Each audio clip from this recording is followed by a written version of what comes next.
చూస్తున్నారు చూడండి. ఇప్పుడు టీవీఎస్ స్మార్ట్ మీటర్ చూడండి. ఇది టీవీఎస్ కింగ్ ఈవీ ఆటో. ఇది దీంట్లో మనకి సర్వీస్ ఇండికేటర్ అనేది చూపిస్తాను చూడండి. ఇది మనకి ఇలా మీకు వచ్చినప్పుడు ఏం చేయాలని నేను చూపిస్తాను. ఇక్కడ మనం సిటీ మోడ్లో అయితే పెట్టుకోవాలి. ఫాస్ట్ పెట్టుకున్న తర్వాత చూడండి, సిటీ మోడ్లో పెట్టుకోవాలి.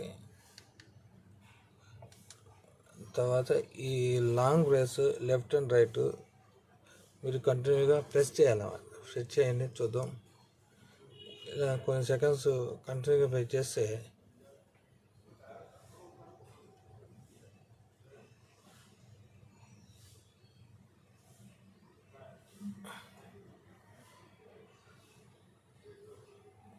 ఓకే, చూసారా వెళ్ళిపోయింది. ఈ రకంగా మీరు ఈ సర్వీస్ మోడ్ అనేది రిమూవ్ అవుతుంది. దీనివల్ల మీరు టెన్షన్ తీసుకునే పని లేదు.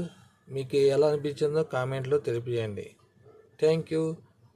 లైక్ చేయండి, షేర్ చేయండి, సబ్స్క్రైబ్ చేయండి.